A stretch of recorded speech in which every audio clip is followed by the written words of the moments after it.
What up, though? This your boy Cuzin P, and you're tuned in to the Spot. spot where the ears meet the street. Here with the players, the best. You know what I'm saying? Whatever you. Damn, I don't even know. I gotta get the shit where your ear eat. What is it? Where your ears meet the street. Where your ear meet the street. The spot where your ear meet the streets, man.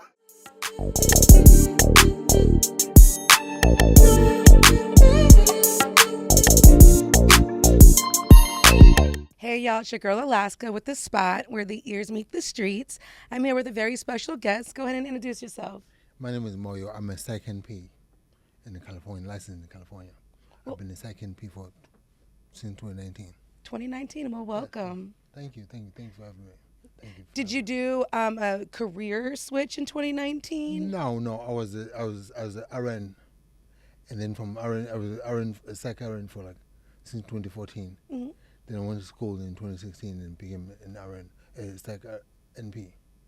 Okay, I see. So I hear a beautiful accent. May I ask you where you're originally from? I was born in Zimbabwe. Zimbabwe, Africa, yeah. Oh my gosh, I actually know someone from Zimbabwe. What? Yeah. His name is Junior. He's like, I don't know, he might be like 21, 22. He went to Sac State. Yeah, what's his last name? I don't know his last name. Oh, okay. At Junior all. Can be in there. Yeah, Junior's hard. Yeah, I'm trying to think what his first name was. I can't remember. But I also know that Zimbabwe is not how you say it where you're from, correct? No, it is. It is? I thought it was pronounced a little different. No, Zimbabwe is it's called the House of Stones by Zimbabwe. That's what it's pronounced. The House of Stones. Yes. And how long have you been in the States? I've been here for since 2000. Okay, so for a while now. Yeah, been a while.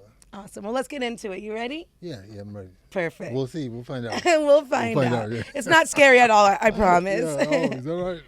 Tell us who you are and what inspired you to become a psychiatric mental health nurse practitioner. Well, the reason why I became a second P, the reason why I went into nursing was because in the year 2003, I got into an accident, like a traumatic accident. We left me in the ICU for 10 days. Wow. And then was in a coma, in the ICU for 10 days, and then recovering for 2 months before I went home. And so that made me go into nursing.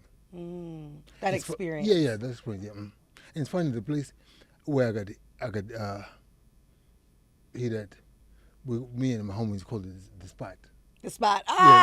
Look, he got hit at the Spot. Full circle. I'm back in the Spot again. Yeah, there you go. This one's a much safer spot. Okay. What challenges do new psychiatric nurse practitioners face when they first enter the field? The challenge they have, they face that they're ill prepared. Ill prepared. Yeah, they're not prepared. They're only taught to pass the boards, and that's it.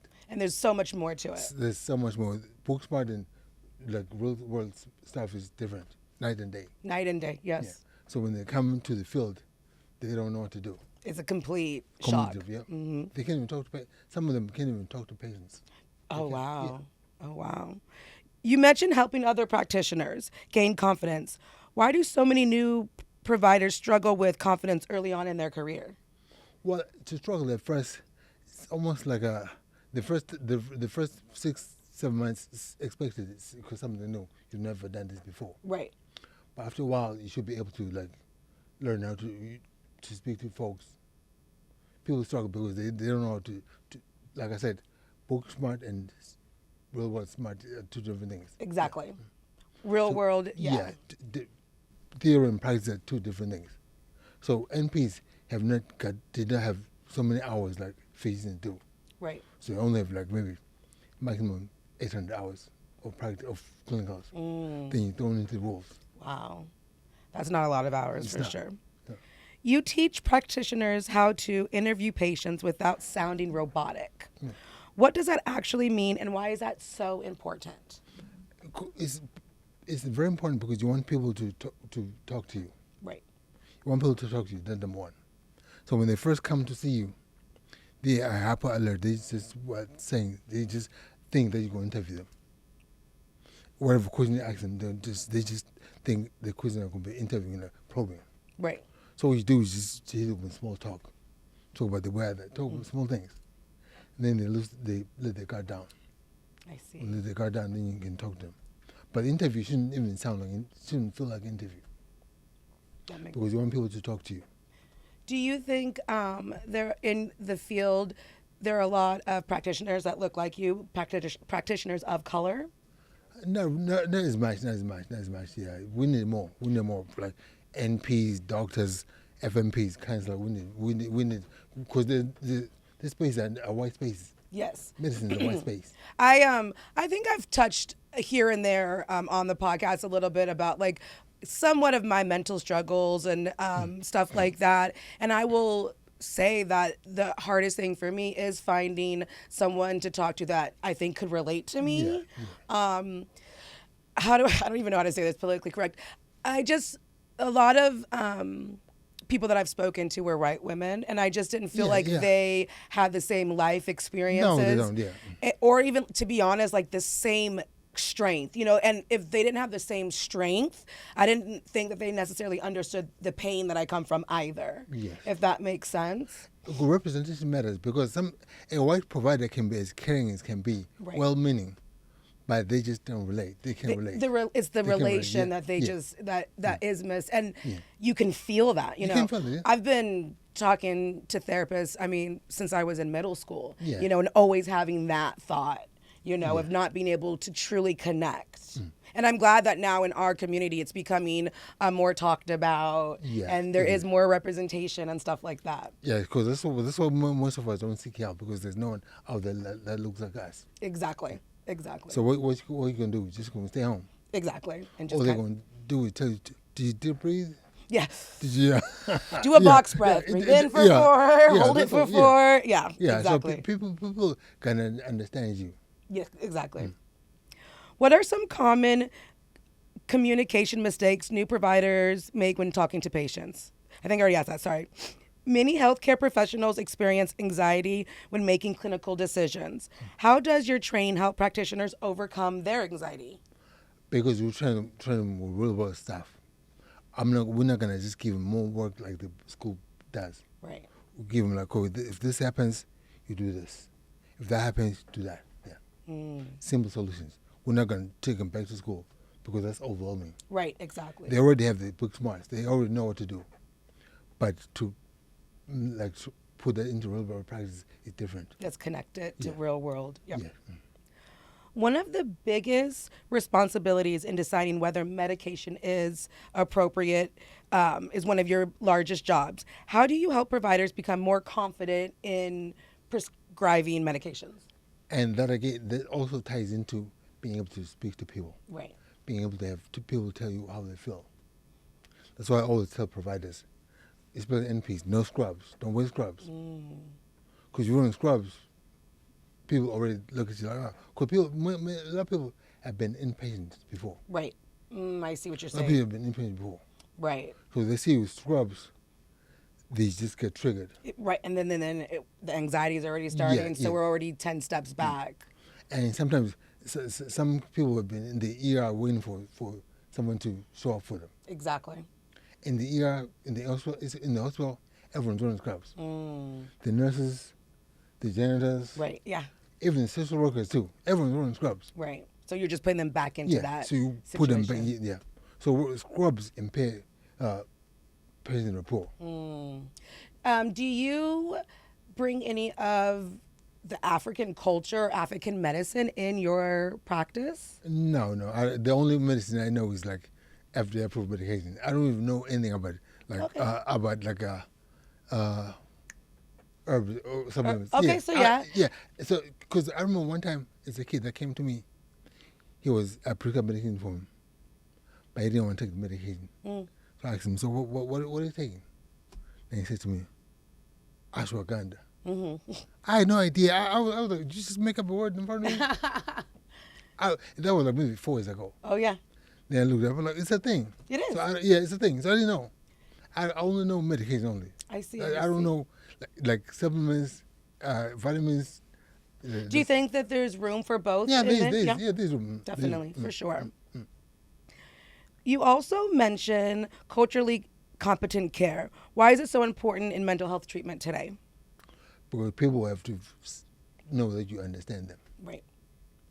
People can see it. Mm-hmm. Because most of our patients have been around the block. They know who's full of shit and who's not. Right. They know who's condescending. They can feel it. That is true. I have an accent, thick accent, but I got issues practice. Because people see that, oh, this dude. He cares. He knows yeah, what he he's cares. doing. Even though sometimes we don't hear what he's saying, but he cares. Yes. He just shows up. How you show up to people, they can tell. Yes, they can. I love that. Can you share an example of how understanding a patient's background can improve an outcome?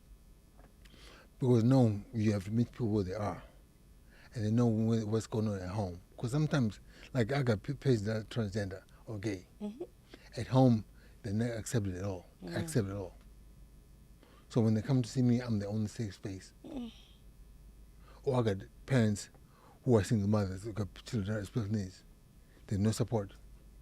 So when they come to see me, at least they take a little break from whatever's going on, that chaos. I love that.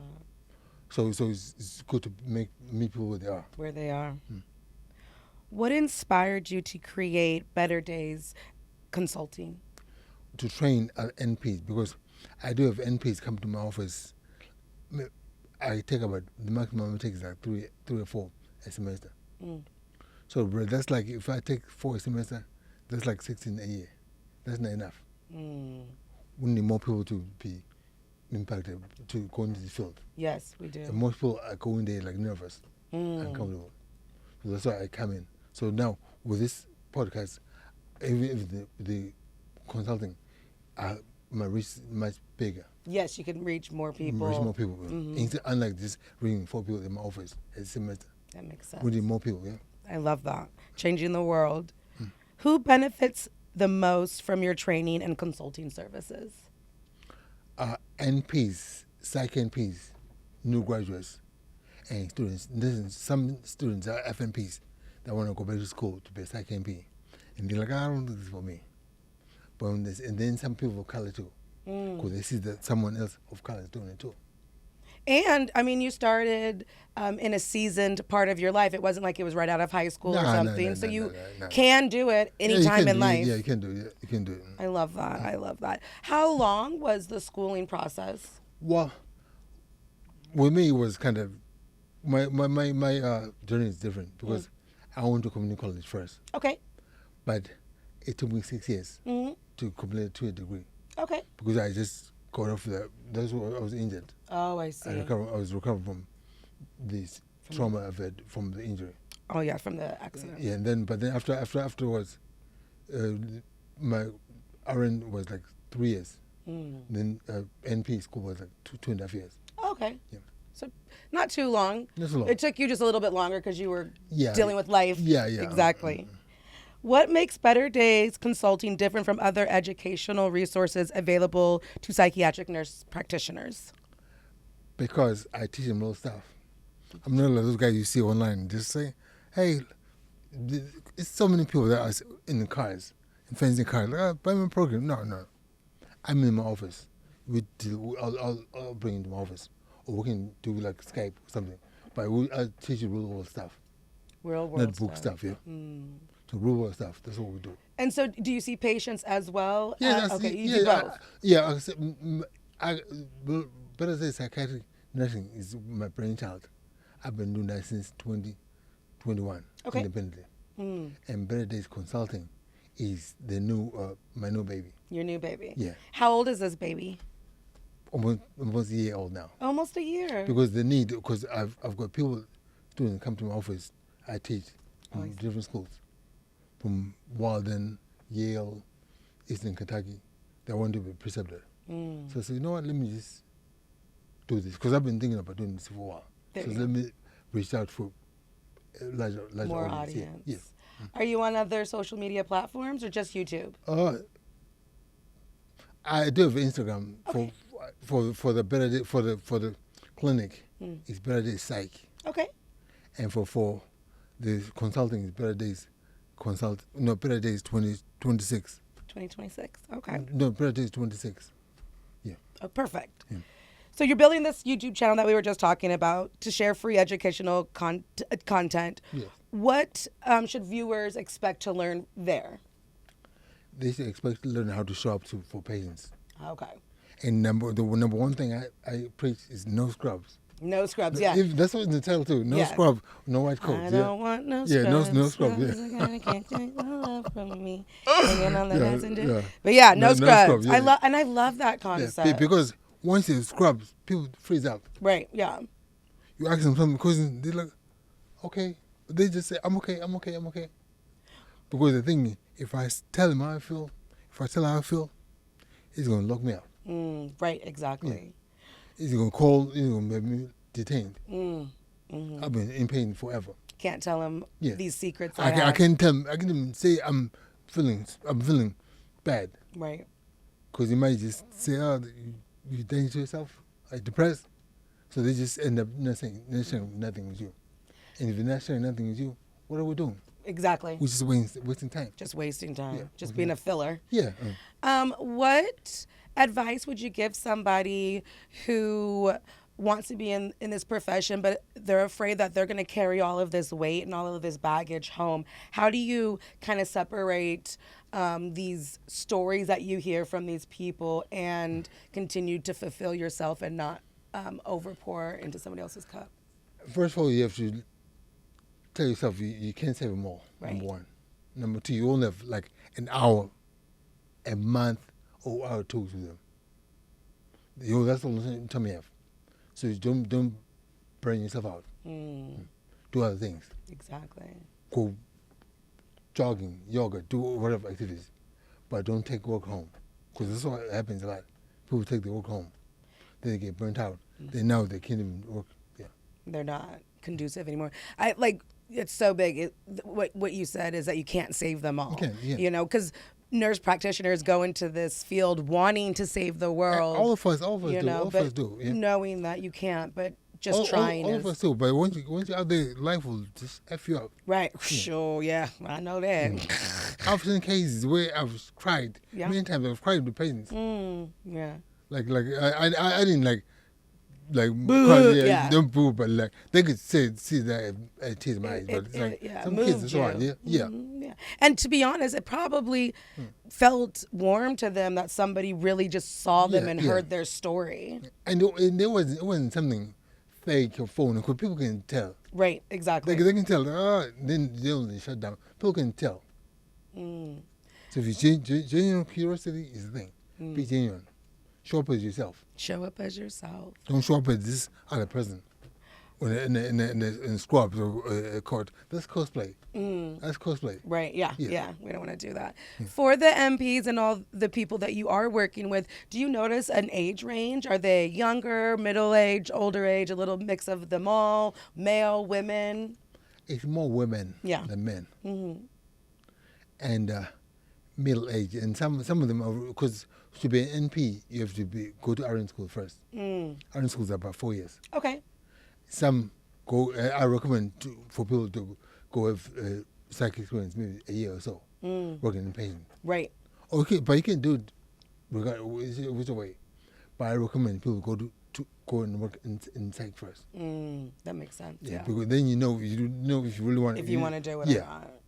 You don't want to just go in psych without having experience, because like you could be traumatized and never been burnt out. So I'm stuck on this true crime YouTube rabbit hole. Do you think we should bring back psychiatric hospitals? They have. They never went away. Oh, really? It's just the funny ones, Kat. They never went away. Yeah. Do you think we need more emphasis on that and helping people in that aspect? I think that's. I think people need help. Right. Like we got so many people that are homeless here. And now being homeless is a crime. Homeless is a crime. Oh yeah. So we need to meet people where they are. Provide shelter. Yes. Yeah. Yes, I see that. Because when people have shelters, because some nowadays in California, the rents are so high. People are working, can't pay rent. Exactly. So they sleep in the car. Sleep in the car and then your kids go sleep with your friend or sleep with whoever. Right. After a while, the car breaks down. What you doing? We get told. Mm-hmm. Then you're homeless. Exactly. So we need more services for people. We do. We definitely do. For someone interested in working with you, where can they find Better Days Consulting and learn more about your services? They can find me in the club. No. Yeah, they can find me in the club. Yes. Yeah. I love So it. they can go to the website, Better Days Psych. It's Better Days Consulting Inc. No, Better Days Consulting Inc.com. Okay. Because someone else already took the ink part. I just slept on it. I slept on it. So Better Days Consulting Inc.com. Perfect. That's for students. But for those that want to come to the clinic, they can go to Better Days psychiatricnursing.com. Okay, perfect. Or they can find me on Psychology Today. And do you take patients who are on Medicare? Yeah, If somebody may not have insurance, can they still come and see you? Yeah, yes. But I take the only insurances I don't take, main insurance I don't take are Kaiser and Blue Shield. Okay. Blue Shield I don't take because they only want doctors on the clinics. Kaiser when I applied, they didn't. It was full. I see. But I take Medicare, everything. Perfect. Yeah, because I want to serve the most amount of people. I love that. Because that's the only way to do. Want to bring value to the most amount of people. Awesome. Children as well? Yeah, I see kids. Kids are my specialty. Like I always tell, I see kids from like as young as 6. Wow. My man is just turned 6 a few months last year. So I was supposed to just be a child and adolescent psychiatrist. Oh, I see. Psych NP. Oh, wow. But the kids were not coming as fast. So I had to see adults too because bills got to be paid. Yeah, people got to get paid and people need help. Yeah, bills got to be paid That too. So I part. got to pay the bill. So, but some people are just kids in big bodies. Yeah, that's true. I learned that. Yeah, some people because nobody wants to see kids. Nobody wants to see kids. And so the doctor that trained me is been seeing kids since before I was born, like in the 1970s. Yeah. Oh, wow. Yeah. Wow. Are you seeing a spike in any mental disorders right now because of COVID and just where we are in our society? Are you seeing a spike? People are coming up more. I don't think it's a spike. Maybe people are coming up more because now it's so more socially accepted to seek help. Yeah. Oh, I see.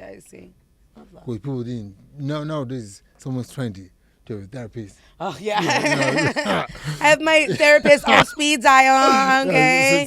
Hold on, I'm about to crash out. Let me call real quick. Shoot, that's what I need. I need you on speed dial. And then the one thing I don't like, people always use these terms. Oh, my ex-boyfriend is a narcissist.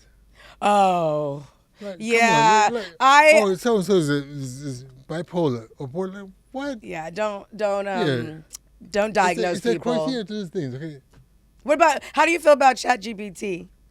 And because I ain't gonna lie, we be talking about. Now that I found you, I'm gonna come see you. But before I found you, it was only me and ChatGPT because that's what my insurance couldn't afford. For things I know, like I only use ChatGPT a few times. But I use Claude, but for things I already know, it saves time. It's on point. That is. Yeah. Go ahead. It's on point. Like I would say something I already know, and then said just want to save time. I asked it to do it. I'm like, what? It's just right on point. Yeah. So one of my old clients, he is actually the person who invented "Where's My iPhone," but he's a psychiatrist, and right now he's working on building an AI psychiatrist that can do more than the human, right?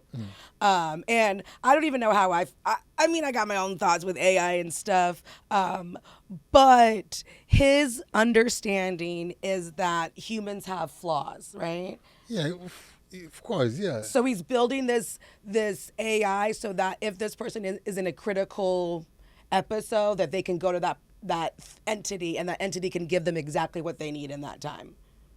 I don't. Yeah. First, I don't know what that's about, but AI is overplayed its hand. And it's so new. It's new, but already people are already burnt out. Yeah. Because if you try to call your doctor, AI. Call someone's AI. Just I'm like, what? I know you're AI. I'm over here fighting with AI on the phone. I'm not gonna lie, I do that. And that for accent too. I'm like, two. Do you say like just Yeah. Oh yeah. agent? Like, just you can't even talk to anyone now I'm the same. because they Yeah. just call now everything's AI. Yeah. It went from overseas to now AI. Yes. AI. Oh Lord, I'm just gonna pull up now. I'm all about pulling up on people. And so human touches because the AI is already it's brand new, but it already overplayed the hand. Yeah. So now you can have clones. Nobody wants that. No. Nobody wants that. Clones like real clones? Yeah, clones. No, clones. You can go to the studio. They clone you. Right now? Yeah, it's the studio. They clone you. Don't do that. We're finna not go down a not- whole different. not like a real clone. Oh, like on the TV. I was like, hey, we finna go down a whole different freaking rabbit hole. I am all for conspiracies. No. Do you believe in aliens? I guess because who would we can be the only ones here. That's We true. can be. Do you believe in the of learning how to like be telepathic? Do you think people could be taught that? YouTube's crazy. My YouTube, y'all should see my YouTube. It's so crazy. Yeah, some of the things you watch YouTube videos, they just keep giving more. I know. More. Yeah. Next thing you get up, we're in a tinfoil heads. Yeah. Or we're thinking like someone's in babies. I don't believe Yeah. someone could be taught psychic abilities. I think people could have it. Yeah. Do you think people could be psychic? Maybe I don't know. 'Cause Yeah, I'm putting him on the spot now. Yeah, maybe I don't know. It's almost like religion, because like people say, "Oh, God talk to me and told me to show you this." Like, Was that God or was that Yeah. just your other personality? why couldn't he tell me? Yeah, literally. Yeah. So I don't know. Some of the things. And if he's that magical, why didn't he give you $1 million? Because that'll help you right now. yeah. Well, it was a pleasure having you on the show. Thank you. We already have all of the ways to connect with you, so thank you for that. You're welcome. And until next time, we'll see y'all again. I'm out. Take care.